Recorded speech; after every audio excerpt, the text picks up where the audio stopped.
Alors aujourd'hui, nous réceptionnons une catégorie qui est la catégorie U13. Pas une, mais deux personnes, qui sont Sonny Bouillet, et Nordine Ben Saïd, qui sont les deux coachs de la catégorie U13 et U12. Alors, je vais vous demander de vous présenter. Allez, Sonny. Moi je m'appelle Sonny, j'ai 20 ans. Ça fait maintenant 4 ans que je suis au club. Donc j'ai toujours entraîné les petites catégories, U10, U11 et puis même U13 là. Et donc moi j'ai CFF1 et j'ai passé le stage CFF2 et je passe la certification bientôt. Donc, voilà. Bonjour, moi je m'appelle Ben Saïd Nordine, j'ai 20 ans. Ça fait 2-3 saisons que je coach. J'ai CCF1 et je vais passer CCF2. Vous avez des accompagnateurs dans votre catégorie. Est-ce que vous pouvez nous les présenter? Ouais, au niveau des U12, moi je suis tout le temps avec Jésus Serrano, qui est super important dans la catégorie. On a aussi un dirigeant, Zoran Lazarevic, qui nous donne des coups de main le samedi et qui même arbitre maintenant le samedi, ce qui nous aide vachement. Grandement, oui. Ouais. Ensuite, je pense que pour... Moi, en début de saison, j'étais tout seul au début et j'ai eu la gentillesse de trouver un parent super sympa qui s'appelle Marc Durimel, qui est un papa de joueur et qui m'a proposé son aide. Ça me soulage vachement au niveau de la feuille de match, au niveau de tout ce qui est extra-sportif ou toutes ces choses-là. Il y a aussi Nicolas Méasson aussi qui m'accompagne, qui me donne un peu son analyse sur les matchs. Et nous, quand on est jeune et qu'on a un peu et qu'on vit les choses d'une autre façon, ça fait toujours du bien d'avoir une personne qui a une œil sur les... un peu plus en retrait. Ah, exactement. D'accord. Ok. Alors, dans cette catégorie, la particularité des petites catégories, c'est qu'il n'y a pas de responsable de catégorie. De débutants jusqu'en U13. Donc là, on a la chance d'avoir un responsable technique qui s'appelle Cyril Legros, qui sera interviewé bientôt, et qui nous permet d'avoir des réunions techniques régulières. Donc, et on a besoin un peu savoir connaître la façon de travailler un petit peu que vous avez. Est-ce que vous pouvez m'expliquer ça? Comment travaillez-vous un peu? Simplement, nous, on a une feuille par trimestre où on doit travailler sur certains points. C'est-à-dire qu'on a des séances et on travaille par cycle. Donc après, on le respecte. Des cycles de 2 mois, voilà, pardon, je te coupe. Des cycles de 2 mois, voilà. Très bien. Après, on le respecte plus ou moins. On fait des fois des petites apartés où samedi, on a vu quelque chose qui nous a vraiment pas plu. Selon les besoins. Voilà. Ça paraît logique, selon les besoins. Après, au niveau de la com, on est souvent au téléphone avec lui pour les réunions, pour les séances, pour apporter des plus. Et la communication se fait facilement. Ouais. Tu confirmes? Ouais, c'est exactement, parce que c'est vachement quelqu'un qui est très ouvert, qui aime le dialogue, qui aime discuter, qui aime l'échange, et je trouve ça très intéressant par moment de quelqu'un qui vient nous porter conseil, quoi. On ne va pas en dire trop sur Cyril, hein, parce que après, il va avoir la grosse tête. Bon, alors qui s'occupe des premières années, qui s'occupe des deuxièmes années? Moi, je suis essentiellement sur les premières années. D'accord. Ok, c'est les débutants qui montent. Voilà, et donc on est 12-13 à peu près, sachant que par match j'en prends une dizaine, ça permet de faire tourner un petit peu. Une équipe à 9, hein, voilà, d'accord, en première année. Et qu'une seule équipe première année, ouais. D'accord. Et Nordine? Moi j'ai les 2001, c'est l'équipe U13 qu'on a, donc ça veut dire il y a quasiment que des U13 dans l'équipe. Donc le but pour moi cette saison c'était surtout d'emmener un groupe vers un potentiel technique intéressant et c'est consolider un niveau technique afin qu'il soit armé au mieux possible pour le jeu à 11. Je pense que c'est très très important. Donc c'est pour ça on a pris cette décision de vraiment travailler par âge si on le pouvait, et par moment au maximum du temps. Si on pouvait faire ça tout le temps, ce serait super. D'accord. Alors 2 entraînements par semaine, on est bien d'accord. Qui sont les? Le mardi et le jeudi. Le mardi et le jeudi. D'accord. Et comment est la réceptivité des jeunes, comportements, etc. On a eu des comportements qui étaient inappropriés par rapport au football. Après, au-delà de ça, il ne faut pas oublier que c'est des pré-ados. Donc on ne peut pas non plus les tenir... C'est des enfants. Voilà. On ne peut pas les tenir carrés. Voilà. C'est à un moment donné, il faut qu'ils disent les choses telles qu'elles sont. Et des fois, ça ne nous plaît pas forcément. Du coup, voilà, on les reprend. Mais au-delà de ça, le comportement est bon dans l'ensemble. D'accord. Alors, dans ces petites catégories, on a souvent les parents qui sont des coachs. Hein, vous avez 30 gamins, vous avez 30 coachs.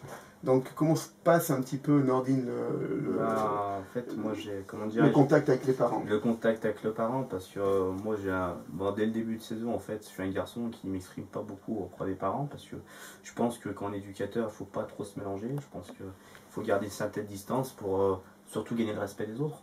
Ça part de là, donc c'est pour ça, moi, dès le début de saison, j'ai imposé le fait que d'avoir une certaine distance, comme ça, pour analyser mieux les gens et cibler les meilleures personnes pour mieux être entouré surtout.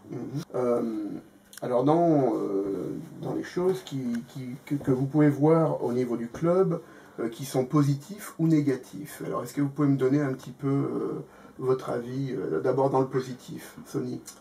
Ouais, au niveau positif, je pense que c'est pour tout le monde pareil, c'est les infrastructures. Hein. On a la chance d'avoir 2 synthétiques. Pour s'entraîner, c'est génial. Qui dit synthétique dit que forcément on a moins de blessés, parce que c'est vrai que quand on était sur le Gore, on avait un nombre de blessés impressionnant. Un meilleur travail technique. Un meilleur travail technique, et on a le matériel pour, donc ce qui fait qu'on est dans des conditions optimales pour travailler. Ça, c'est super intéressant. Et toi Nordine? Moi, je pense, le nouvel allant du club, c'est surtout, enfin, le point positif du club, c'est surtout qu'on a un président qui est omniprésent. Je veux dire, c'est pas dans tous les clubs où il y a un président, on se le retrouve toute la semaine.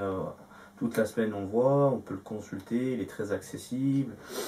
Comment dirais-je, au niveau des infrastructures aussi, c'est incroyable. Hein, tu as des vestiaires propres, on se sent bien et on travaille dans une tranquillité la plus sereine, quoi, parce que c'est pas forcément dans tous les clubs où on peut travailler comme on sent.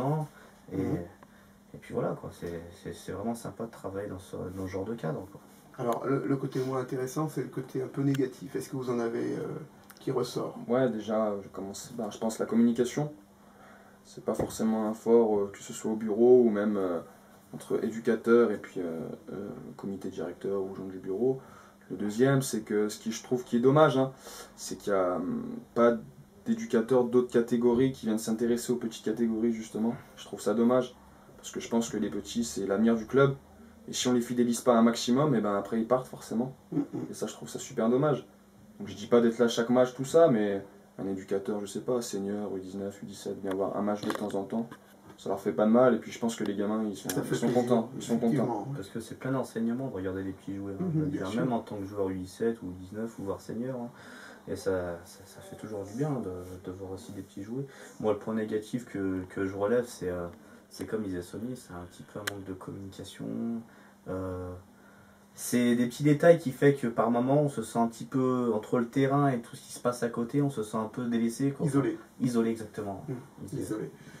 Parce que je voulais rendre hommage aussi à Laurent, à Eric, parce que c'était vraiment des personnes aussi qui coordonnaient ces choses-là. Donc c'est la perte de personnes qui fait que au niveau qualitatif, au niveau de la coordination, c'est vraiment bien, quoi. Alors, est-ce que vous avez un souhait futur de formation? Comment ça se passe pour... tu nous as dit tout à l'heure que tu faisais une validation? Ouais, j'ai passé le stage CFF2, et donc je devais passer la certification au mois de juin, mais vu que c'est un week-end qui tombe où on part dans le sud, je passe la prochaine qui devrait être normalement au mois de septembre-octobre. Et mon souhait dans mes formations, c'est de passer le plus de diplômes possible. Je suis jeune, j'aime ça, donc je me lance à fond et on verra où ça me mène. D'accord. Et toi, Nordine? Moi, je vais passer le CSF2 au mois de mai, parce qu'on devait le passer ensemble la dernière fois, donc ça n'a pas pu se faire. On passera la certif ensemble. Moi, c'est au mois de mai que je le passe. Donc moi aussi, moi j'ai un objectif minimal, c'est d'atteindre le brevet d'État. Parce que je pense que c'est un diplôme qui est abordable et qui est toujours intéressant, et ça peut nous ouvrir des portes pour le club et pour moi personnellement. Alors, est-ce que vous suivez les autres catégories un peu?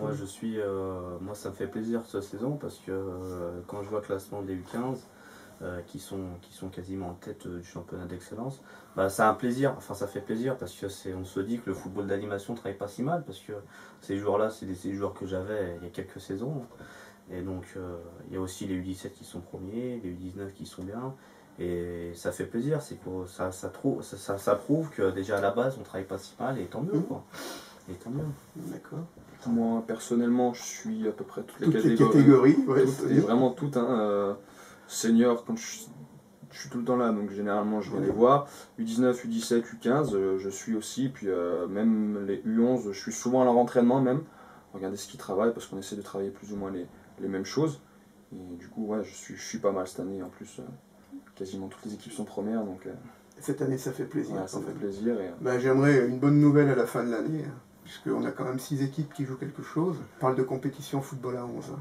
On ne parle Bien sûr. pas de football d'animation, puisque c'est le travail qui prime avant c'est le tout. plaisir aussi. Et c'est le plaisir. Le plaisir, Très important de le plaisir soulever. d'être ensemble, c'est exactement Le ça. plaisir, c'est très important. Ok, comment voyez-vous l'avenir du club? L'avenir du club, très bien, on a les infrastructures pour progresser, on a les joueurs pour progresser.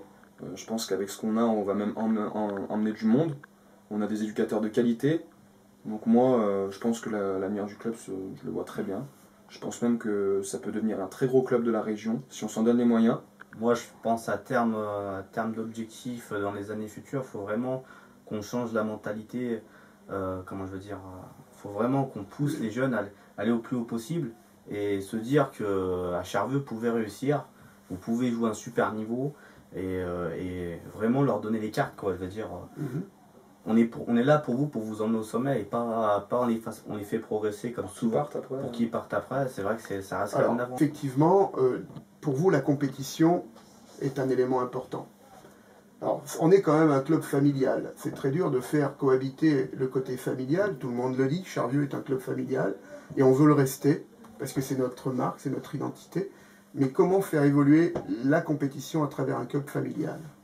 Est-ce que vous avez des idées là-dessus? Ben, c'est vrai, tu as raison, Guy, c'est la complexité entre le club familial et la compétition, parce que allier les deux, c'est souvent faire un mal à l'autre et mal d'un côté et mal de l'autre, parce que quand on est dans une compétition, Quelquefois, on est impopulaire. on oublie le Quand plaisir aussi. on devient impopulaire, effectivement. on doit faire des choix, il y en a qui le consentent moins que d'autres, donc c'est pour ça quand je parle de barrière avec tout ce qui est autour, les parents, quand on est entraîneur, on se doit d'être exigeant, surtout par les choix et pas par les sentiments.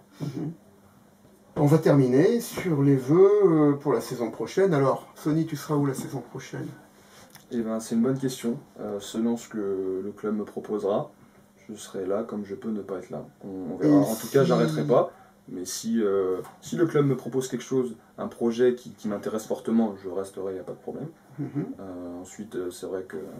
si Est-ce j'ai que des le contrats- projet toujours de rester en U13 est un projet intéressant Ouais, pour toi? ouais, ouais. Moi, mon projet personnel serait de prendre les U13A l'année prochaine. Après, je sais pas qui c'est qui va arriver, je sais pas ce que Nordine veut, je sais pas ce que Jean-Luc veut. D'accord. Donc en fait, ton projet, c'est de suivre le groupe de première année que tu as pour terminer le travail avec eux. Voilà, c'est ça. On est bien C'est d'accord. ça. Et toi, Nordine? Bah, moi, Mon projet. moi, le projet, c'est de se faire déjà plaisir au bord du terrain, donner du plaisir aux enfants qui sont là sur le terrain, mais après, en termes personnels, j'aimerais bien, à titre personnel, j'aimerais bien connaître la vraie compétition, quoi. L'adrénaline, Donc toi, tu la serais, pression, gagner les matchs. tu aimerais monter éventuellement J'aimerais bien monter au en foot à football 11. Monter au football à 11, voir s'il y a vraiment une politique qui s'installe enfin pas de compétition, mais ailleurs ou à Charvieux, mais j'aimerais bien rester à Charvieux Alors, parce il faut que c'est un savoir club, que c'est un club que je dois beaucoup, donc c'est pour ça que moi, franchement, mon souhait c'est de jouer, c'est d'être au football à 11 et pouvoir faire monter une équipe, pourquoi pas. Ce qu'il faut savoir surtout, c'est que je pense aux jeunes, hein, Nordine, moi, puis même je pense aussi à Jésus qui est tout le temps au stade. On est prêt à vraiment donner beaucoup pour ce club, parce que moi, c'est vrai que c'est mon club de cœur, et moi je suis prêt à donner énormément pour ce club à partir du moment où le projet m'intéresse et à partir du moment où on m'en donne envie. Si on m'en donne envie, moi, pas de problème, je serai là et on fera tout pour que le club progresse. je pense que au cette année, maximum. quand même, vous travaillez en toute sérénité avec Cyril. Oui, oui, oui. Hein, moi, j'ai fait un petit tour de terrain et je me suis aperçu que ça se passait super bien. En plus, le fait qu'il n'y ait que des jeunes qui entraînent des petits, je trouve que c'est très très bien. Moi, je pense vraiment, il y a beaucoup de joueurs que je vois à l'heure actuelle, en U15 ou en U13, franchement, ils sont vraiment porteurs d'avenir et j'espère les voir au plus haut. Il faut qu'on développe la culture club. On a une marque de fabrique au club, il faut qu'on la développe. Et on ne peut pas la développer seul. Il n'y a qu'avec vous qu'on peut le faire. Bien sûr. Voilà, on termine là-dessus. Et le prochain, ce sera Cyril. Donc Cyril, tiens-toi bien, on arrive. Merci. À bientôt, merci à vous.